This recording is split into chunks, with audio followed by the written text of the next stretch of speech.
Bonjour à toutes et à tous, c'est François-Xavier Boulet et Megouin pour vous présenter une émission spéciale au micro de RTI consacrée au film La Réparation, le dernier film du réalisateur Régis Varnier.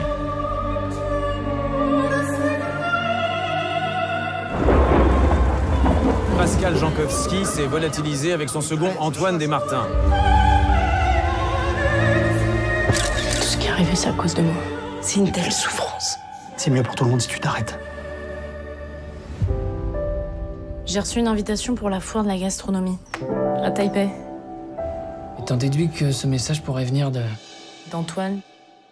Et mon père. C'était l'extrait de la bande-annonce du film La Réparation qui sortira dans les salles de cinéma en France le 16 avril prochain et à Taïwan le 18 avril prochain. Pour annoncer la projection prochaine de ce film, le réalisateur oscarisé français Régis Varnier, l'actrice principale Julia de Nunez, ainsi que les acteurs taïwanais Jessie Lin et Jia Jia, et le chef étoilé taïwanais André Jiang, le conseiller gastronomique du film, étaient tous à Taipei la semaine dernière pour présenter La Réparation.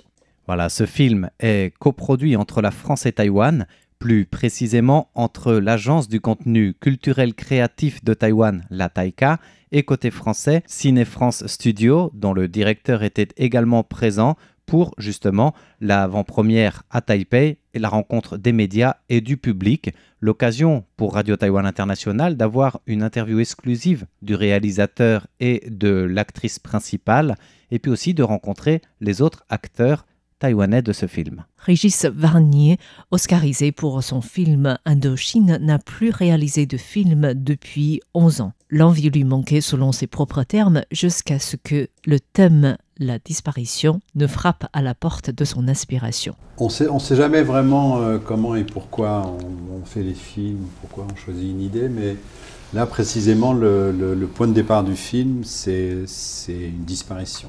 Voilà. Moi j'avais été confronté à ce genre d'événement par des amis proches. Un membre de leur famille avait disparu. Voilà. Et il y en a 10 000 chaque année en France, des gens qui disparaissent, on les retrouve pas. C'est très étrange. Alors, la plupart sont peut-être partis à l'étranger sous une fausse identité, ils ont préparé ça, c'est très particulier. Et ce qui m'intéressait, c'était de voir parce que ça n'a rien à voir avec une mort certaine ou certifiée, quoi. C'est les gens, c'est entre l'espoir, le renoncement, l'attente. Voilà, donc je trouvais ça une situation, dramatiquement, une situation intéressante. Une fois que j'avais cette idée, avait plus que germé, enfin, elle continuait à faire son chemin, j'y ai accroché des éléments que j'aime, c'est-à-dire, j'avais rêvé il y a longtemps d'un scénario où le personnage principal serait un chef gastronomique. D'accord. Et je me suis dit, tiens, c'est le moment, voilà, donc je lui ai inventé une fille, et puis voilà, et puis après, puis après vous composez, à quel moment de leur vie, quel âge est là, où ils en sont, où il en est de sa carrière, et voilà, et puis après, c'est tout un travail que ce soit un livre ou un scénario, c'est tout un travail de création, de mise en place, voilà. Mais le point de départ, c'était ça. Et le lien avec Taïwan, comment ça s'est... Le lien avec Taïwan, c'est que disparition d'un chef... pour des raisons que je ne vous explique pas, on ne sait pas si on va le retrouver ou pas, mais en tout cas, sa fille se retrouve seule, d'autant plus que le second en cuisine est son jeune amant, et qu'il disparaît aussi, ils disparaissent le même jour. Voilà, elle se retrouve seule aux commandes du restaurant, sans nouvelles, c'est très compliqué, et beaucoup de temps plus tard, elle reçoit une invitation à une foire gastronomique ici à Taïwan, et c'est peut-être le seul élément qu'elle prend au sérieux pour une piste, pour les retrouver, parce qu'elle sait à quel point son père est attaché à la cuisine asiatique, il a appris plein de choses ici, il voulait toujours l'emmener à Taïwan, donc elle se dit c'est un signal, donc elle vient, juste sur cet indice-là, elle se dit, si je dois les retrouver, ce sera peut-être quelque part en Asie, mais en tout cas à Taïwan. Voilà. Le lien, c'est donc la nourriture, le fil rouge, c'est la gastronomie. Et en tant qu'actrice, justement, comment avez-vous découvert et épousé le rôle de la jeune femme, donc Clara dans l'histoire? Tout simplement, déjà en lisant le scénario, ça m'a tout de suite parlé parce que ça s'adresse à une jeune femme en fait. C'est l'histoire d'une jeune femme et avant tout d'une relation père-fille, de transmission, de passation,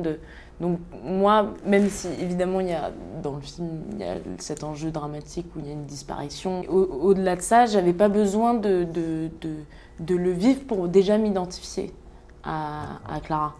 Et tout de suite, je me suis dit que pour une actrice, c'était un très beau rôle que Régis m'offrait. Ce que j'ai oublié de dire, qu'elle est sa fille unique, qu'elle a un talent fou, inné, instinctif, intuitif en cuisine, et que donc il a décidé d'en faire son héritière, quoi. Mais aussi qu'elle hérite aussi de son talent. Voilà, donc j'ai oublié de dire que c'était important. Voilà. Donc il y a l'aspect du savoir-faire, mais il y a l'aspect de la famille aussi. Oui, la famille et voilà, et l'héritage, quoi, et la transmission. Voilà, c'est ça qui est très important. La transmission. Du coup, ça a pu faire écho avec votre propre... Bien sûr, mais je pense comme toute jeune femme, ou comme tout jeune homme d'ailleurs, c'est la relation enfant-parent, surtout à cet âge-là, où on a un âge où on n'est plus adolescent, et on commence à être adulte, et on doit faire des choix. Comment s'émanciper du regard parental qui est tellement, tellement fort. Et surtout quand on nous retient, surtout quand un parent nous retient et nous empêche un peu de trouver notre chemin de vie et qu'on nous en impose un. Donc quand on nous offre un rôle comme ça, et c'est peut-être aussi la raison pour laquelle les acteurs sont des acteurs, c'est parce qu'on est en recherche de vérité constante, et ce scénario, cette histoire m'en a amené, en tout cas moi, dans ma vie. Tu fais une telle introspection en fait de ta propre vie quand tu incarnes un rôle, que ça te donne aussi une objectivité sur qui tu es, et tu es de plus en plus fin en fait dans tes goûts, dans ta singularité. Le fait d'être comédienne et de traiter certains sujets, je pense que ça permet d'évoluer, en tout cas avec un regard plus aiguisé. Pour le tournage de film, en fait, vous avez réalisé à la fois en Bretagne et à Taïwan. Et pourquoi la Bretagne et pourquoi Taïwan, en fait? Gastronomie déjà, un restaurant célèbre en Bretagne et un restaurant célèbre ici. Il y avait deux éléments en France qui étaient importants, qui ont guidé mes repérages. C'était un restaurant gastronomique réputé, et si possible pouvoir tourner avec l'équipe des cuisiniers et des serveurs, qu'on ne soit pas obligé de prendre des figurants qui seront moins justes, voilà, donc déjà. Et on est tombé sur un restaurant que je connaissais, qui n'est pas très loin de chez moi, où en gros ils étaient en congé annuel. Donc on a pu tourner et on a gardé l'équipe qu'on a payée comme des acteurs. Voilà. Ça c'était parfait. Et il y a un lieu dont j'en vous dirai pas plus, mais il y a un lieu important dans la partie française, dans la nature, où il y a un moment important du film. J'avais besoin, et c'est un lieu particulier. Donc je pouvais le trouver dans les Alpes, je pouvais le trouver également en Bretagne ou en Bourgogne. Et à un moment, mon repérage a commencé par ce lieu, qui est un lieu dramatique, comme diraient les Anglais, un paysage. Voilà. Et une fois que j'avais ça, j'ai cherché le restaurant autour. Voilà. D'accord. Et puis Taïwan, c'était... moi j'avais envie comme j'ai inventé que notre cuisinier, son père dans le film, a appris beaucoup de choses de son talent en Asie et en particulier ici. Voilà, j'avais hésité peut-être sur deux ou trois lieux, mais ici, ce qui m'intéresse, c'est que c'est à la fois une terre de cinéma, il y a des grands cinéastes, donc il y a des équipes, donc il y a des acteurs, donc il y a des équipes techniques qui ont du talent, et en même temps, c'est une terre de gastronomie. J'avais les deux éléments, j'avais un élément artistique et un élément technique. Pendant la période de gestation de votre scénario, quelles images vous aviez envie de transmettre de Taïwan ? C'est le hasard qui vous met en présence des éléments importants. L'équipe de production avec laquelle je travaille, ils avaient déjà fait un tournage ici. Donc ils ont eu le scénario, ils m'ont dit ça nous intéresse. Et est-ce que tu peux envisager de tourner à Taïwan? Parce qu'on peut travailler peut-être avec des coproducteurs, et surtout il y a des équipes qui sont des gens qui ont du talent. J'ai dit oui, mais alors moi il faut que je voie les lieux, il faut que je respire en moi, il faut que je m'y sente bien, il faut que je rencontre des acteurs et des techniciens, il faut que je rencontre, voilà. Donc j'ai fait un premier voyage, et ça s'est très vite bien passé. Puis après, j'ai commencé des repérages sérieux, dont très vite, j'ai été chez Raw, chez André Chiang, parce que je savais qu'il existait, et en plus on a réussi à avoir une table, et j'avais demandé à le rencontrer après notre déjeuner chez lui, dans son établissement, et c'est là. Et à l'époque, je voulais surtout l'avoir avec nous comme conseiller technique, conseiller culinaire, on peut dire. D'accord. Mais quand j'ai vu le lieu, j'ai dit, mais si on pouvait tourner ici aussi. Voilà. Donc, mais je ne voulais pas lui demander, l'assommer de plein de questions et de demandes dès le premier jour. Donc on a commencé par parler du film, de ce qu'il pouvait faire en conseiller gastronomique, de l'histoire, voilà.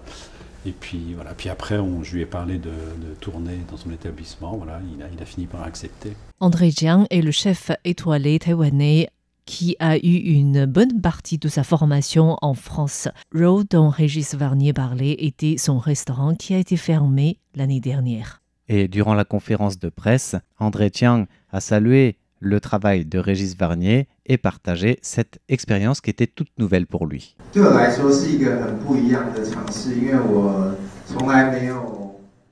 C'était une nouvelle expérience pour moi qui n'ai jamais participé au tournage d'un film. C'était la première fois que je voyais un plateau et une équipe d'une si grande envergure, avec chacun des membres de l'équipe si attentif aux détails les plus minutieux.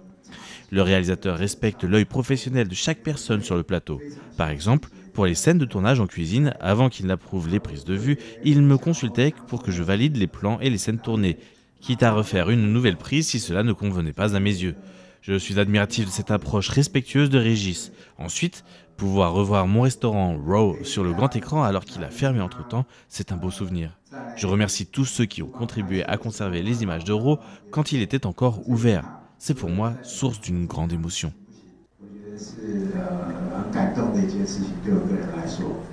En plus d'André Jiang, il y avait 2 acteurs taïwanais qui étaient aussi là, présents à la conférence de presse. Il y avait notamment Lin Zhexi, l'une des têtes d'affiche.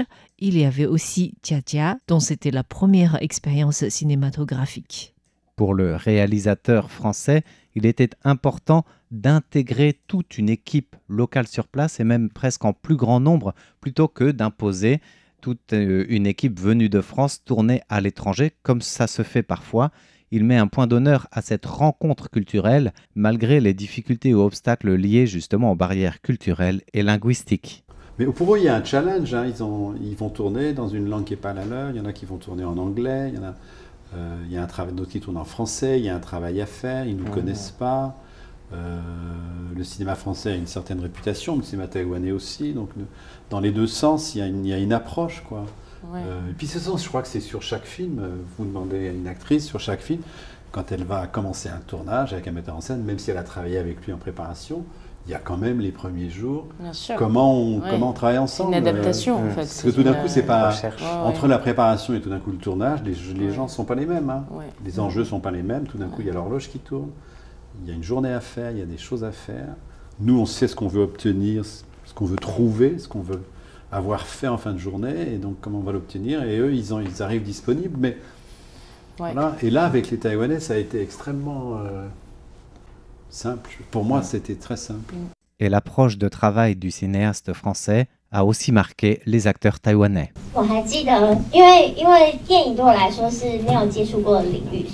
Et pour Jia Jia, une actrice du théâtre qui fait du cinéma pour la première fois avec Régis Varnier, le réalisateur français est un magicien qui lui a présenté en détail le rôle et de lui dire seulement lui faire confiance, il gérera tout. Moi, le personnage est assez court, mais il est essentiel, il est très important. Et moi, j'avais travaillé, même si les rôles sont courts, moi je travaille sur le passé, d'où ils viennent. Enfin, je me raconte une histoire. Et effectivement, comme je voulais qu'elle fasse le rôle, donc je lui ai raconté plein de choses. Je lui ai dit voilà, en fait, elle a fait ci, elle a fait ça, elle est là pour telle raison, il faut sentir ça. Et elle m'a dit et vous voulez que je vous donne tout ça? Et j'ai dit oui. Et elle m'a dit on y va. Et J.C. Lin. Sur le lieu de tournage, c'est quelqu'un de très abordable et dynamique. Il était très consciencieux dans son travail, et cela jusque dans le moindre détail, y compris pour les déplacements et gestes de chaque acteur. Il nous montrait d'abord ce qu'il attendait de nous, et ensuite, après la prise, il nous demandait d'aller voir sur l'écran avec lui notre jeu pour en discuter avec chaque acteur. Pour moi, il y a eu une véritable communication dans les deux sens. S'il communique de la même manière avec tous les acteurs qu'il régit, je pense que le film ne peut être qu'excellent.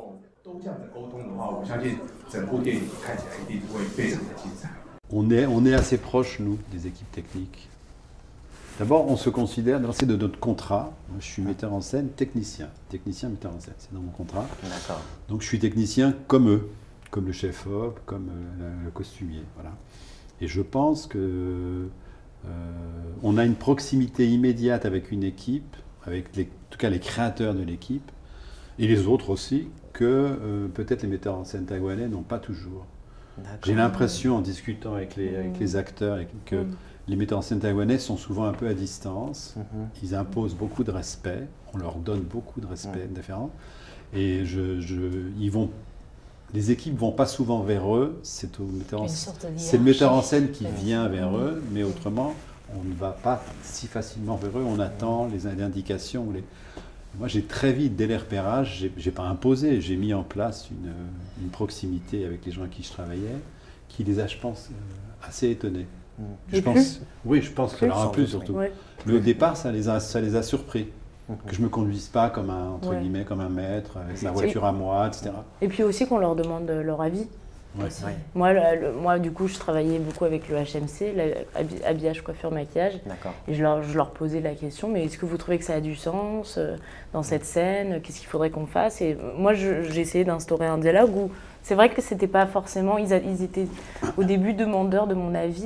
Ils pensaient que voilà, c'était qu'eux avaient moins enfin, qu'ils imposaient moins leur avis. Du coup, sans cette... c'est pas une main tendue, mais sans cette attitude de votre part, il vous aurait peut-être laissé sur une sorte de piédestal, en fait. Oui, on peut dire ça comme ça, et moi, ça ne m'intéresse pas du tout.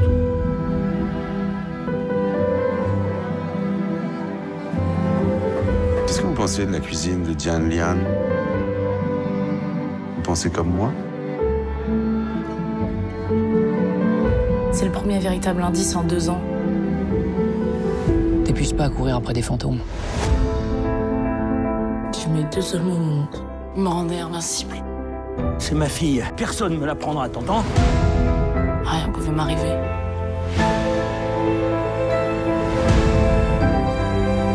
Il m'attend, quelque part. I don't know what you want to talk about. Yes, you know. Answer me, please!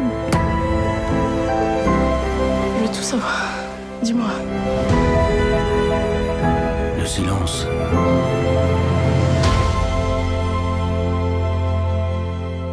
C'est laisser une porte ouverte.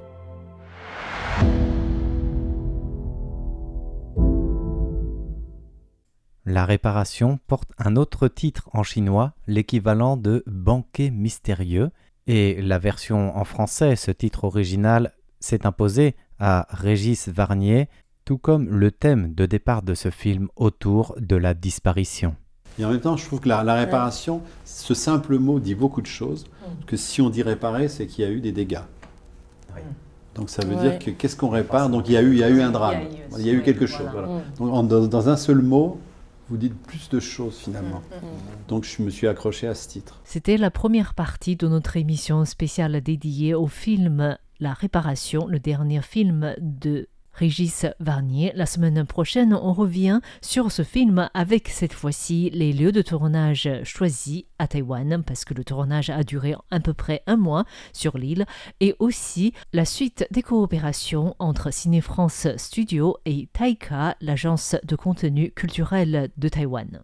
Et à cette occasion, nous retrouverons avec joie Régis Varnier, Julia de Nunez ainsi que les acteurs de cette coopération France-Taïwan en matière de cinéma, à savoir le directeur de Ciné France Studio, Julien Deris. Merci à toutes et à tous de votre écoute. C'était Au micro de RTI, présenté par François-Xavier Boulet et Meg Wang pour Radio Taïwan International. Et on se redonne rendez-vous lundi prochain.